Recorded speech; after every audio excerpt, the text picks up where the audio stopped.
Welcome to the DIY Wealth Canada podcast, a show by independent investors for independent investors. Join hosts Bob and Nelson as they discuss investing, personal finance, and much more, all from a fiercely self-reliant Canadian perspective.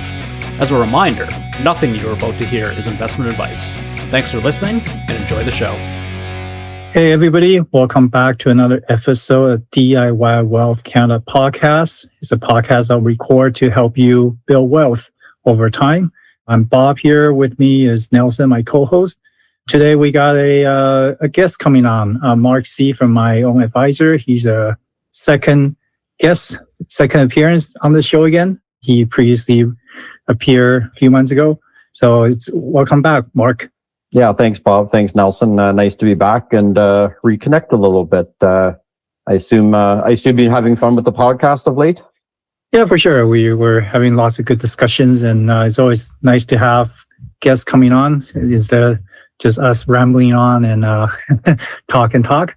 So yeah, nice to have you back. We thought today we talk a little bit about influencers. I know there's a lot of discussion about Finfluencers over the last few months, and then ideas that the government want to clamp down on Finfluencers, and putting limits and rules and regulations to that. So let's discuss that, because quite frankly, I suppose we're all three of us are considered a little bit of influencers. We all have our blogs, we have this podcast. We're pretty prominent on Twitter or X.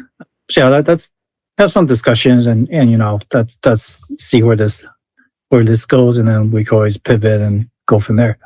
Yeah, happy to discuss anything. Yeah, do you have any particular questions? Because I don't know I think you caught wind of this, gents, but I actually wrote the Ontario Securities Commission back in mid-December about this. So the OSC, who obviously has a lot of oversight and regulatory authority in our province here in Ontario, and I never got a reply back from them, so that's a bit unfortunate, just to at least acknowledge the positions. But I thought I wrote a fairly balanced letter in terms of their regulatory response. And I can certainly go through the advantages that I see with influencer content, but I also clearly highlighted some of the risks and limitations as well. And I can read you kind of my thesis or maybe my closing statement at the end after. But yeah, happy to go anywhere you want with this. But I appreciate it. It's a sensitive subject for some, but it's probably a really important subject because, yeah, DIY investing, yeah, there's a lot of people that have different takes on it for sure.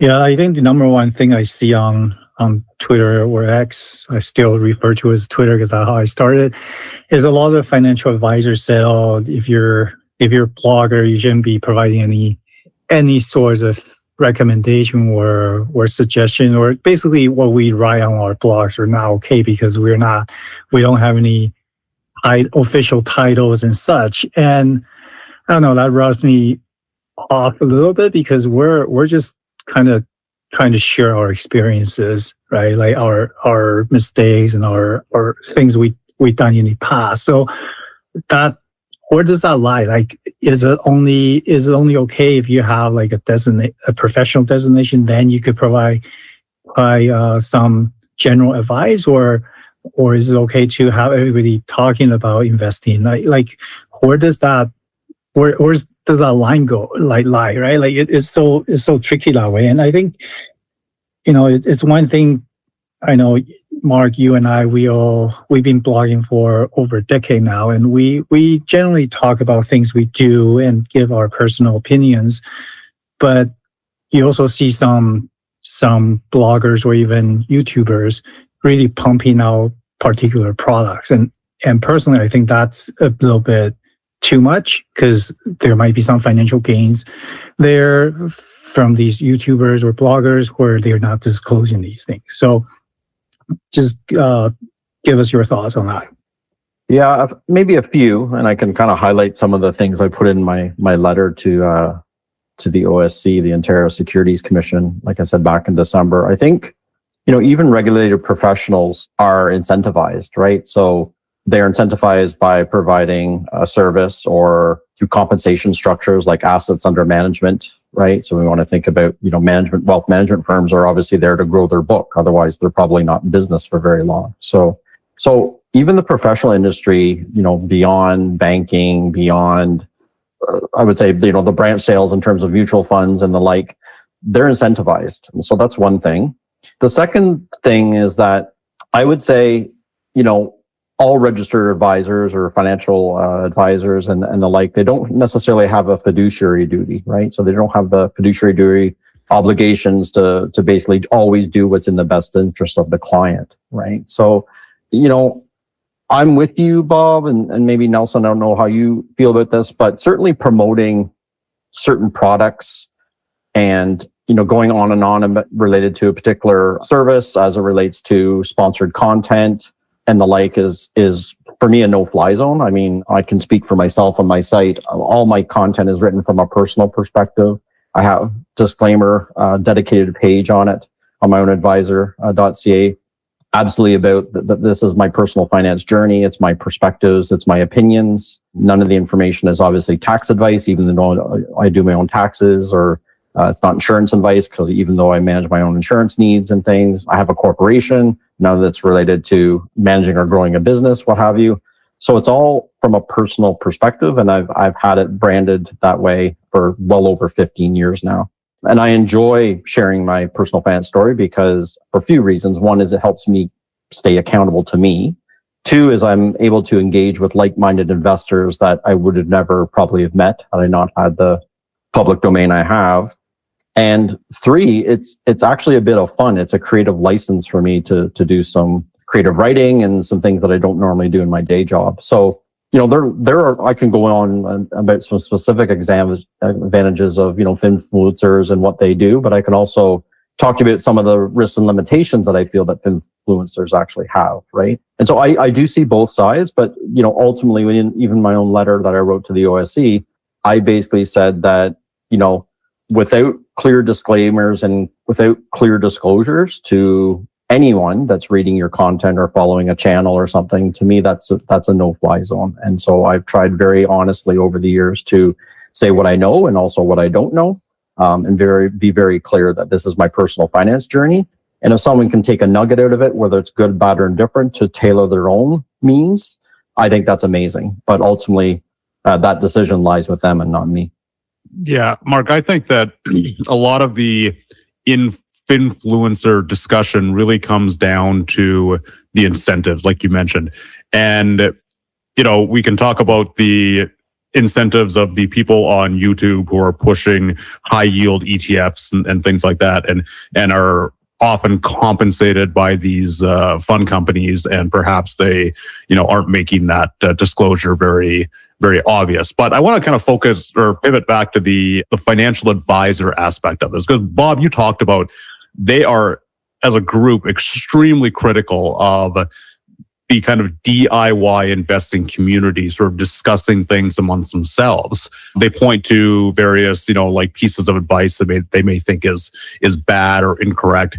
And I think that a lot of the reason why these communities exist is, kind of twofold. One is that we're interested in the same things and we want to talk to each other about them, just like the three of us are having a conversation here. But I think that there's a large group of Canadians who say that I either don't have enough in assets to, get a effective financial advisor. They just won't talk to me, or they think that the fees are too high for kind of what they get. And so I think that is kind of sort of accelerated the growth of perhaps like this kind of community. Mark, would you agree with that? Is that, part of the reason why this exists is because of, I'm going to say, failures of the financial advice industry as a whole? Yeah, I think in part. I mean, I've read a few studies, and I'd have to go back to the blog posts on my site that cited some of these things. But, I think there's a big part of the Canadian population that feels somewhat marginalized and underserved from the financial system at large, right? So when we look at, again, wealth management firms, those are, obviously certainly a path for many people to pursue, and that's great. But they are incentivized to grow their assets under management. I mean, that's just the way it is, I believe, for the most part.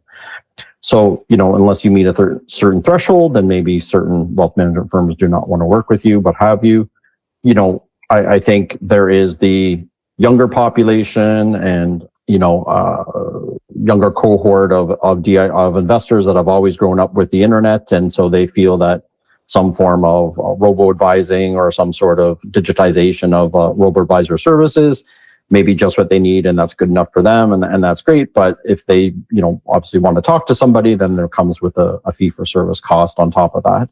There are still other people that do DIY investing, but then if you want to find a potential fee-based planner, for many people, you're looking at compensation into multiple thousands of dollars to have a financial plan or someone review that for you. So there is definitely a niche need, I would say, or more than a niche. There's definitely a market whereby I believe many Canadians have been underserved by traditional advice channels, right? Again, due to high account minimums, poor service or experiences, lack of trust. And so again, when we look at some of those, fallbacks and some of those challenges, it's not surprising that people are looking for something different. And so again, there can be, benefits from the Finfluencer content, right? So some of the things, again, just quickly, went back to my letter here quickly in terms of what I wrote. And I said, some of the advantages of Finfluencer content are, accessibility, like some amateurs, whether it's us or others, we're trying to make things relatable to others. We've been down the road of being burned and maybe underserved ourselves. And so we're trying to kind of cut through the noise without all the jargon. There's obviously a motivational factor, at least for me personally. I can speak to that because I figured if I didn't take care of my money, nobody else would. I'm happy to share trends, like there's obviously been various things that have popped up over the years, like covered call ETFs and some of those things. And there are some people that highly promote those things. I don't think they're in the best interests of most investors. I prefer, when in doubt, low cost, diversified ETFs. So that's me. And then, Finfluencers can also share, fill in the knowledge gap, right? They can share their personal stories. Like I said, I've had access to CEOs and VPs of many companies that I would never have access to if I didn't have my blog. And so I've been able to pull them into my site and allow them to share their best practices and their kind of industry stories as well. And so I've been able to interview, many people over the years. So, I think Finfluencers have many advantages, to be honest. There's obviously drawbacks and limitations we can talk about, but there's huge advantages actually for listening to someone in the DIY space that's been there, done that on their own, as long as the disclosure is very clear that they're not trying to make any fast buck on somebody based on the content they serve. It is hopefully for the greater good. That's where I kind of land. Yeah, it makes a lot of sense. I think overall, I feel like talking about your own investing journey and providing some tips and recommendation along the way, that seems okay to me. It's where you're starting to pump these products and you're getting financial gains. There definitely needs to be a disclosure, disclaimer kind of thing, right? But even financial advisors, they're trying to sell you something. There's financial gains as well, and unfortunately, some people don't realize that. So, and I think Australia may have passed some laws and regulations where you have to get some sort of designation to be considered as influencers. So some countries are tightening down this. Here in Canada, we haven't had much yet, but it will be interesting, especially when you consider AI and how people will get a lot of financial information just by talking to these AI bots and getting that. So it begs the question, where do you draw the line there, and what's the future of this financial sector? So yeah, it should be interesting. And I think despite all this, I still feel like there needs to be a channel or a way for folks to stay connected, either through blogs or social media, just so we could learn from each other. And I think, I have had my blog for over 10 years. And Mark, you said yours for over 15. And Nelson, you had a few different ones. But I think I maybe just say it for myself. I think for me, it's been a very positive experience. I wouldn't met you two without my blog, that's for sure. Right. Yeah. I acknowledge that. Where I have a struggle with Finfluencers is the securities direction, right? So if you're recommending, certain stocks, funds, other products, that to me, that's not great, to be honest. And I'm being as honest as I can be here. So the marketing and the pumping of certain products or securities in general, I think is not a good way to go. This isn't to say you can't talk about funds and companies and your own thesis about things, right? The people have been doing that long before social media came up. You know, I look at Tom Connolly, and he was writing a dividend growth newsletter way back in the late 80s and 90s, and a lot of people have been kind of devout followers of Tom Connolly's approach around investing in Canadian stocks that pay dividends and and certainly there was probably some financial gain related to running that. I don't know, but there might have been. I don't know. But I believe Tom was writing it from the perspective of this is a personal approach, and this is what he believed. And he wasn't making recommendations to buy certain companies or securities or promote anything in specific. So, you know, I'm just looking at that as a kind of a older example, long before TikTok came along and Finex and all these other things, where you see all these people trying to make a buck off somebody without any disclosure. And I think that's just flat out wrong. Yeah, Mark, I think it really comes down to a couple things. One is that you're right, that disclosure is very important. You know, like I have a dividend newsletter, but when I write about something, it's disclosed. I own this stock. I do not own this stock. And so my view is that if I'm invested in something, then that tells you a lot. And I think the second thing is that when you're reading a piece of analysis from a Finfluencer, you're watching a YouTube video or whatever, it's, do the negative aspects of the investment get mentioned? And if they don't, then that is a, you know, kind of automatic red flag right there.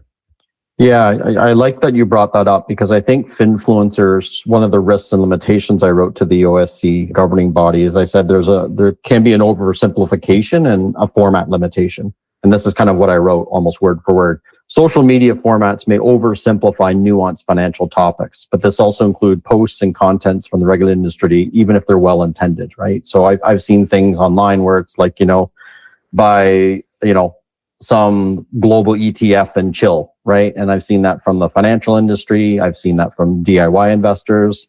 So when you post those things, you oversimplify any nuanced financial topics. And I don't think, you know, it's well intended, I think, but I don't think that's great. I went on to say, while content may be engaging from any financial influencers, i.e. Finfluencers, it cannot substitute for the in-depth financial analysis or tailored advice that ultimately serves the investor in question. The bite-sized nature of social media content can lead to an incomplete understanding of complex financial concepts, including the risks and expected outcomes. So that's kind of where I land with the social media, you know, trying to put things into a, you know, 140 characters or whatever long form Finex has, or putting together, you know, TikTok shorts or YouTube shorts or any of those types of things. I think those things are ultimately underserving the Canadian population, because you're trying to cram all these catchy concepts into something that's you know, juicy, meant for likes and thumbs ups and things. And I think that's kind of foolish. Yeah, and unfortunately, it's not a one-size-fits-all solution when you think about it, right? Like the whole buy index fund, index ETF and chill, or buy mutual fund and chill, that's oversimplify things for sure. And also it depends on your situation. That's why personal finance is personal. And what gets me is like, you know, once you start talking about indexing versus individual stocks and vice bonds versus no bonds, and there's so many nuances that you can't just generalize, like, again, one size fits all type of solution. And it's unfortunate there's just so many debates, and quite often turn into quite heated with the prominence of social media out there, right? Like these educated discussions seem to become less and less, unfortunately. And that's too bad, because we could learn a lot from having some good educated discussions, and really attacking each other just because somebody has a different view than you. It's not a way to live life, in my opinion. Yeah, good points. I kind of landed with some of my closing thoughts, and we can, you know, keep on the subject as much as you wish, because I put quite a bit in my 4-page letter to the group. But I said, well, many financial finfluencers aim to educate and empower and may be compensated from ad revenue and other types of income from the process. Some other finfluencers may be seeking to exploit others for their own financial gain without clear, explicit, informed disclosures. I went on to say that investors must be encouraged to think critically, cross-reference any notion of advice with reputable resources, and when necessary, consult credited professionals for tailored, personalized decision-making. In my opinion, the key is not to avoid finfluencer content entirely, but to consume it as part of a broader, more holistic financial education strategy while maintaining appropriate skepticism about sources, motivations, and the limitations of accessing information from anywhere, anytime in our modern age. So that's kind of putting a wrapper around what I think about the finfluencer space, professional and amateur alike. It's interesting how many people who I've talked to over the years. I've talked to a lot of investors when I was active on Twitter. I'm not active on Twitter anymore. I got tired of the negativity, but I would tweet out stock ideas. And, it's just, hey, here's 280 characters about a stock, kind of like make your own decision. And one of the good things about that is that the bearish case would almost always end up in the replies. People would say, this is why you're wrong. And hey, that's great. Like, discussion is good there. But I think ultimately a lot of this has to do with our sort of decreased attention span in a, kind of social media, TikTok, short form video world. And that becomes an issue when, Mark, you talked about the, investors have to analyze things and realize the nuance and realize the pros and the cons of every investment. But that type of discussion just cannot happen in a social media world. There needs to be more discussion, more kind of research and we're all doing it. Like we're posting this research, but I've found that a lot of people just do not read it and they just read tweets. Yeah, I think, the Facebook, the Finex, the TikTok and stuff by nature, because it's so bite-sized and short and meant to kind of grab your attention, it can be quite sensational. And I think rooted in that, it's not actually helping any sort of dialogue or any sort of, meaningful discussion. And so, yeah, more and more, I just don't engage, even when, I do agree with someone, or even when I disagree. I just found, not engaging as much as I used to, although it was maybe fun for a while. It's just does nowadays more harm than good, to be honest. So I'm still on a few platforms and things, but I'm not engaging with it probably nearly as much as I used to, just because I just don't see there's no added value, like for me. I find I get lots more satisfaction out of positive conversations, and hardly a fan of any of the negativity. It just takes way too much wasted energy. Yeah, I think with Twitter and X, with the whole monetization of it, nowadays there's just so many people tweeting stuff for the sake of getting eyeballs and getting controversy and getting people to reply so they get more views or they can get paid.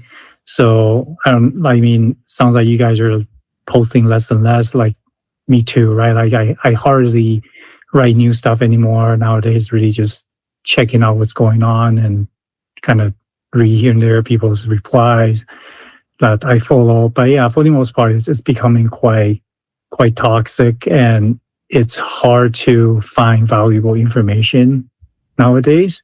And a lot of retweets are just not good stuff anymore, right? So it's really unfortunate. And these finfluencers, the new ones, I guess they're out there because it seem to work for them, right? So they may pump bad information just to get eyeballs so they can get financially compensated, and that's very unfortunate. Yeah, the old Elon bucks. When I was posting, I would get paid like $20 every 2 weeks. And I remember thinking to myself, like, this is such a colossal waste of my time. I could go work at, like, not even McDonald's, like collecting bottles outside of McDonald's and make more money. Yeah, and that brings up to another point, right? Like, unfortunately, some people seem to think with us blogging, we're making a ton load of money, but in reality, it's like way lower than minimum wage. I could say that with high confidence that we're not going to get millions of dollars just by blogging on our blogs. Like the amount of time we put in writing articles and then doing all the back end stuff, it takes a lot of time. And we're only doing this because we're passionate. We want to help other people. And even this podcast, we're not making any money. Like Nelson and I, we don't have any sponsors. We're actually net negative because we have to hire people to edit these episodes as we're not capable of doing that ourselves. And plus it takes too long. But we're creating content because we like creating content, and we like, throw our names and educate and help out other Canadians out there. So I think at the end of the day, you have to ask who these influencers are and what their goals are, right? And I think people are smart. They could see if somebody is trying to make money out of it or try to take advantage of you. So hopefully people don't see us that way. Yeah, I would have quit this blog 15, 16 years ago, Bob and Nelson, if it was a vehicle to financial independence. So the financial independence that my wife and I have realized, and the retirement that's literally weeks away for me now, was never realized through my own advisor website by any stretch. And I put it on my Start Here page, this site is free. There's no paywall. There's no fee-based subscription. I don't offer hot stop ticks that you pay for. There's no promises of I know better than you stuff and I can predict the financial future. And I basically say I post some of my journey here for you to enjoy and learn from, kind of the good, bad, and the different. But this is basically what's worked for me to date. And again, like I said at the top, I developed the site for three key reasons. One is to keep myself accountable. I've got basically an online journal that I can show myself where I've started and where I am right now. And two, it's always nice to engage with like-minded people, i.e. people that enjoy personal finance investing. It doesn't matter to me whether they invest in crypto or real estate or stocks or ETFs or they love GICs. It's a passion to engage with other people that like personal finance and investing and nerd out once in a while on these things.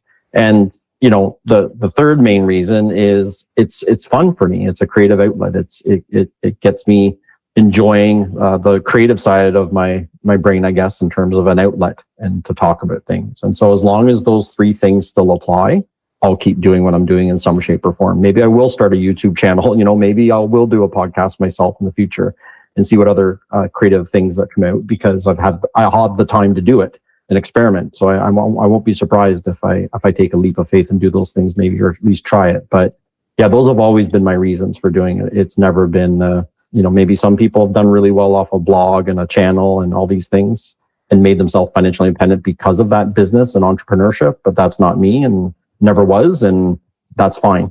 I still enjoy what I'm doing, and if people follow along and get to engage and we have a good dialogue, even if we think differently and behave differently, that's okay too. And if anything, that's even better. Mark, one of the things I've always loved about both you and Bob's sites actually are, the dividend income journeys and, the graphs and everything. Like, I love those graphs so much. And I love that you guys have posted these things consistently for a very long period of time, because what that shows is that if somebody wants to go and do the work, you can say, hey, this is my progression. This is what's happening with me. These are the steps I took in order to, kind of slowly grow this over time and go from, regular working guy to financial independence. Bob is almost at financial independence. And these long-term journeys that you guys have documented over time, they are just fantastic. And as far as I'm concerned, like, any financial planner, advisor or whatever who says stuff, like to the fact that, your guys' advice is wrong or whatever. It's like, no, like this is exactly how you did it. That has, my perspective anyway, every bit as much value as anything a financial planner might kind of put out. So Mark, do you plan to continue doing these now that you are very, very close to early retirement, or are you going to kind of step back on that? Sort of maybe talk me through a little bit of that. Yeah. Well, first, thank you for your kind words. It's like I said, I hope it comes through. I hope it does. It is a labor of love, right? Running the site and engaging with others. I said, like I say, it's fun as well. So those are kind of my guiding principles. And the charts are fun too. I think Bob does more detailed ones than I do. I thought about doing sophisticated ones, more bar charts and histograms and trend lines and things, Bob. Maybe I'll get to it when I have more time now, but Bob's charts are fun too, for sure. No, I think I'm going to keep doing it. I mean, I kind of write once a week now. I kind of do a weekend roundup, a curated list of things that I find interesting, and I write some themes and takes on that. So I kind of enjoy that creative side, like I mentioned. But I don't see any reason why I won't keep the site going, at least for this year, for sure.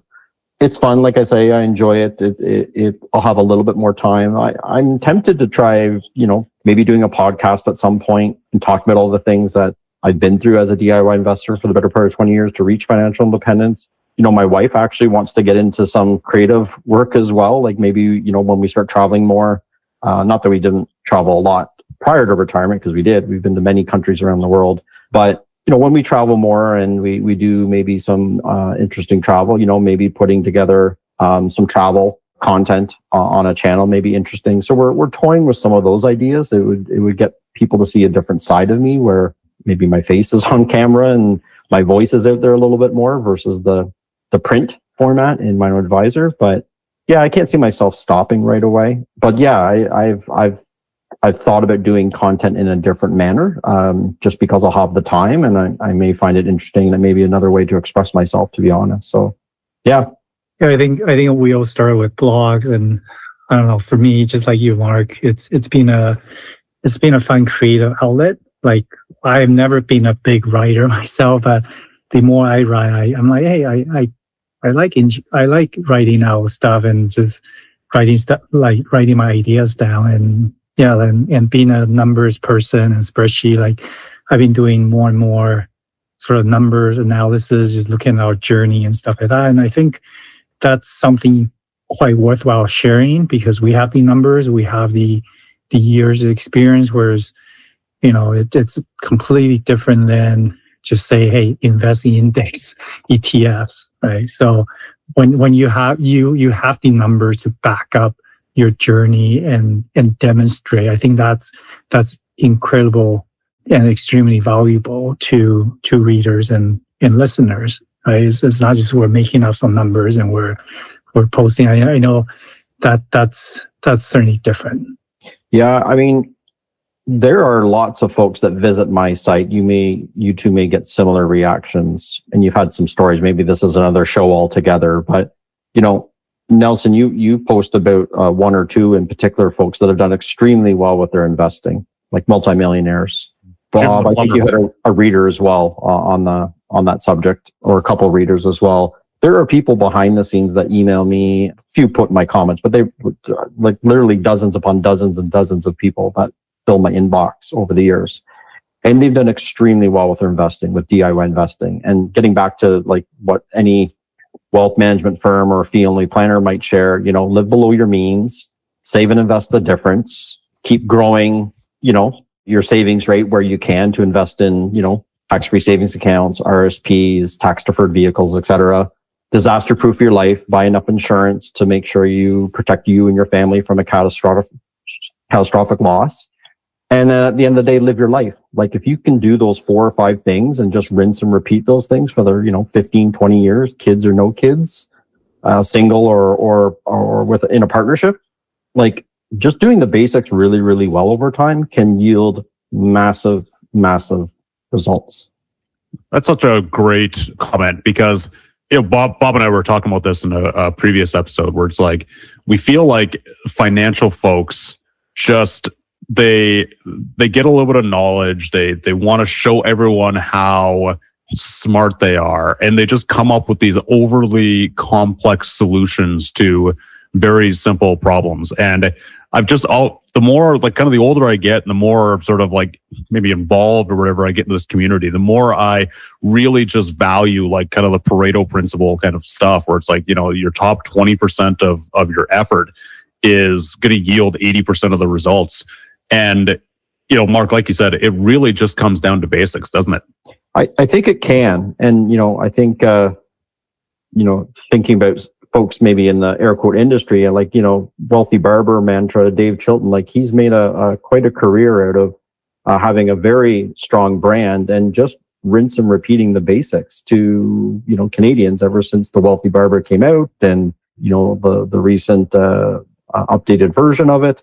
Doing the basics very, very well repeatedly can yield tremendous success, right? Now, sure, people can be entrepreneurs and have their own businesses and grow businesses and hire people and so on and so forth. So that's great from a small business side of things. But, generally speaking, save and invest the difference, use tax-free or tax-deferred or, registered accounts in general before non-registered or taxable investing. Disaster-proof your life, have enough insurance, keep an emergency fund for when the car breaks down or, the roof leaks or those types of things. And then ultimately try to live your life and be balanced where you can, take a day trip, or if you have the means, take a longer trip with the family and friends once in a while and enjoy life while you have your health and your wellness while you can. I mean, those are just really good things to do, I think, if you can. And sure, you can get into, Norbert's Gambit and, different Forex things, and you can get into corporate class mutual funds if you want. I mean, I know all that stuff. That's great. But 89% of the population just does not need to care about those things. And it doesn't, that level of optimization just isn't really necessary for you to yield success.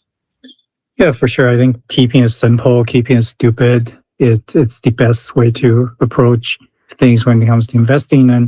And I mean, this is probably another episode for later, but at the same time, you can't just keep saving money and not spend any money, right? Like you also need to enjoy your life now because you don't know how much longer you're going to be around, and take every day for granted. So there needs to be some level of balance between saving and spending, and going to either extreme isn't healthy for anybody.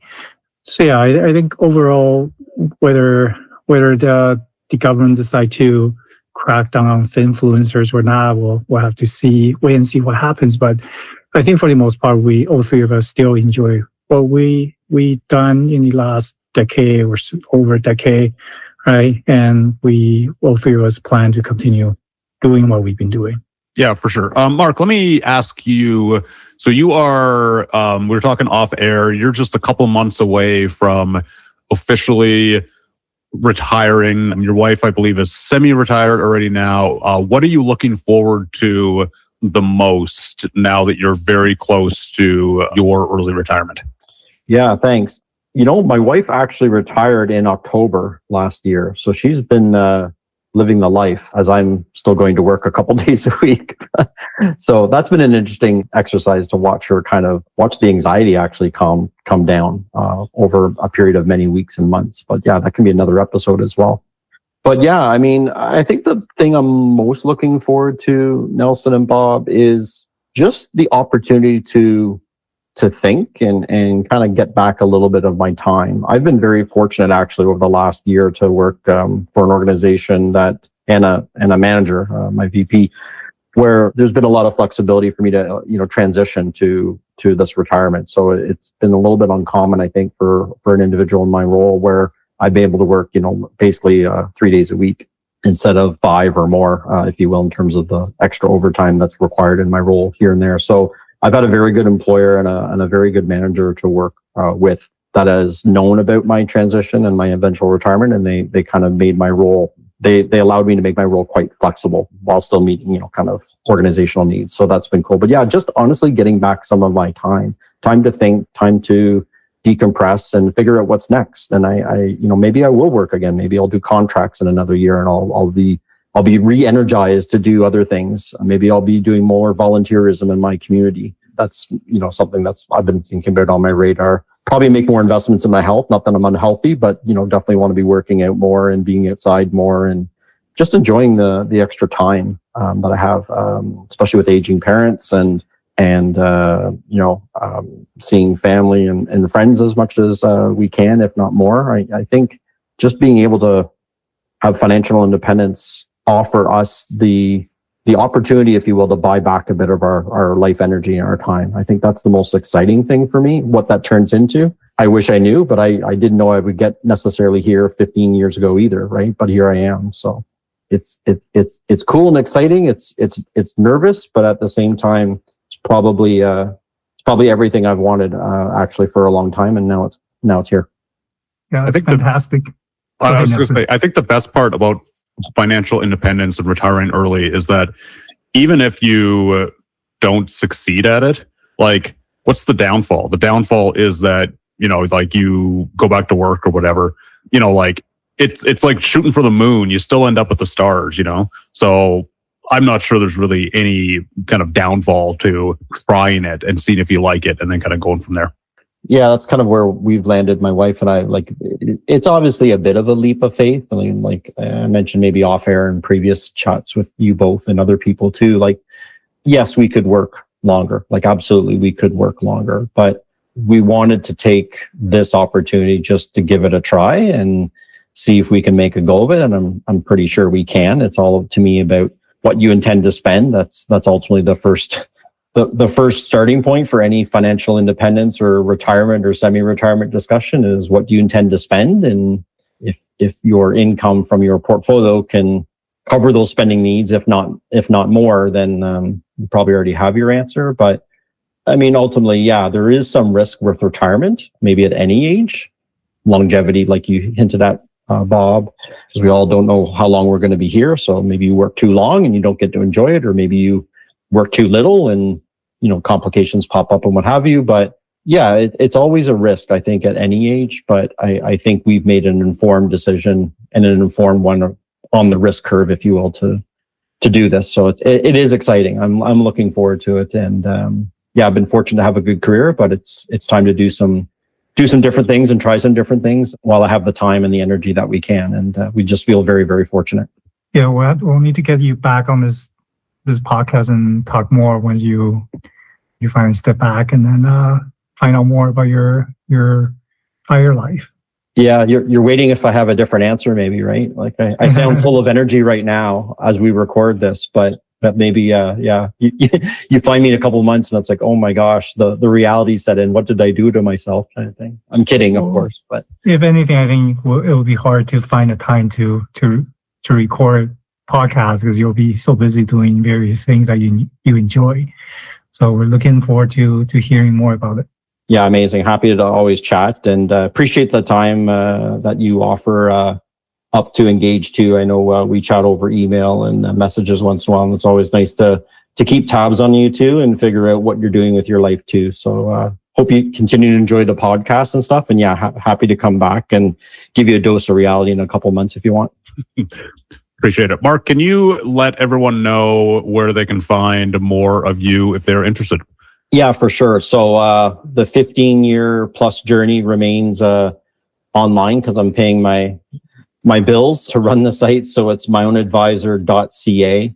Again, it's a personal finance site, all things dedicated to my journey with my wife, not just to financial independence now, since we've achieved that a little while back, but now it's a little bit about semi-retirement planning and my own retirement income planning. So you'll find lots of articles there around our planned spend for the coming years. I'll be talking more about, taking a salary or dividends from the corporation and figuring out some of those nuts and bolts as it relates to the retirement income puzzle.